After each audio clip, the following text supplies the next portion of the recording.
hey folks, I've had some people ask me to, they want to see more uploads from me.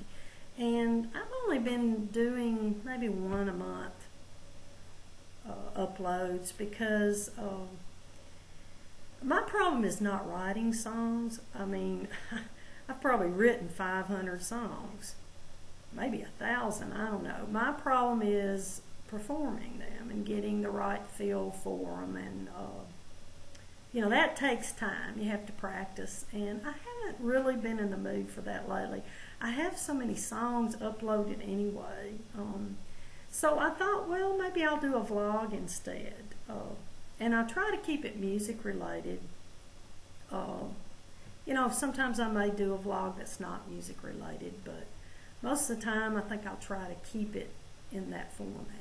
And anyway, I think I'm going to do some book reviews. I read Gregg Allman's book. I'm going to do that next week. Wow, man, Gregg. That's all I can say. This boy was a wild man. But he's one of the greatest musicians ever. Of course, his brother Dwayne was as well. And so I'll probably do that review next week. This week, I'm going to review Neil Young's book, Waging Heavy Peace. Now, in the 70s, when I was like, I guess a kid, probably late teens, early 20s, I could not stand Neil Young.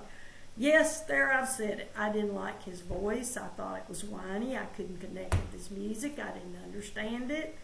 I mean, I just was in the dark. To all you Neil Young fans, I apologize, but I was just in the dark.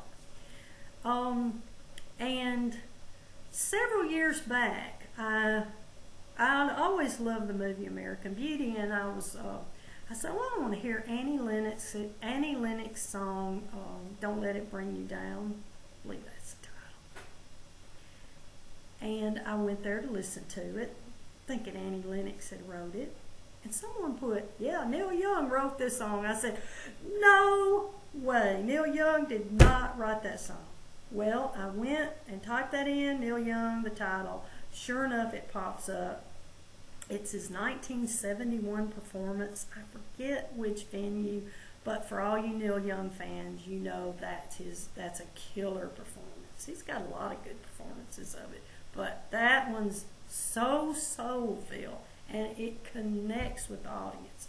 And I was blown away by it. I was like, okay, so you didn't like Neil Young because maybe you didn't like the song Heart of Gold, and yeah, now I like the song Heart of Gold. But back then, I didn't like it. So it got me curious about Neil Young. I thought, this guy is a fantastic writer. All these years, and you've just, you know, been in the dark about it. And so I got his book, and it's a very good book. I learned that he was part of Buffalo Springfield. I didn't know that. You know, I knew Stephen Stills sang For What It's Worth, one of my favorite songs ever. There's something happening here. It's a good song. Anyway, and I learned, you know, he's good friends with Joni Mitchell, she's probably my favorite songwriter ever.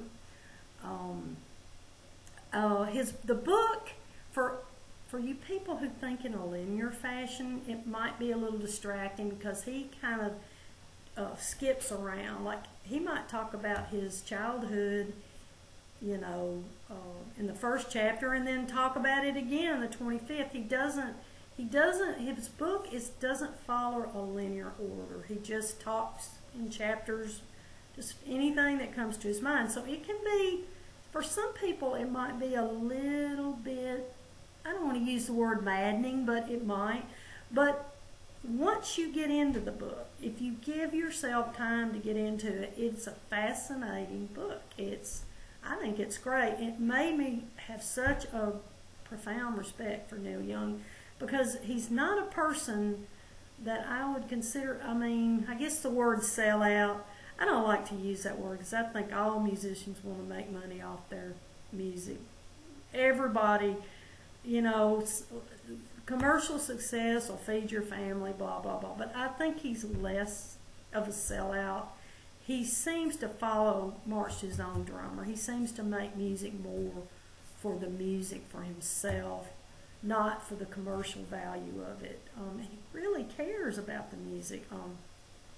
I found myself identifying with him when he talks about, I believe it's Pure Tone. It's a new digital format he wants to kind of get off the ground for music. He maintains that MP3s don't have good sound quality. I think so. I can agree with that. To me, when music stopped being recorded on vinyl, I mean, you know, vinyl, yeah, it was scratchy, poppy, it could get old and worn. But when the CDs came out and replaced that, it never compared. I mean, yeah, you got a scratchless recording, but you didn't get the feel and the soul and the emotional quality of the music. I think, you know, when I was a kid, people had albums that were just done up in beautiful artwork from, you know, just, and the lyrics were there, and music was such an experience. It was very emotional, and it was a big part of your life. It was almost like the car you drove, what kind of music you listened to. Now music is sort of just competes with other forms of entertainment. So, you know, you don't get that. You might. I mean, I don't like to knock young people's music either. You know, their music is what it is, and they connect with it. I may not connect with a lot of it. Some I do. I like Call Me Maybe by Carly Rae Jepsen. But anyway, the book is really good. I would recommend it. Be patient when you first start to read it. And if you're a Neil Young fan, it's a must read.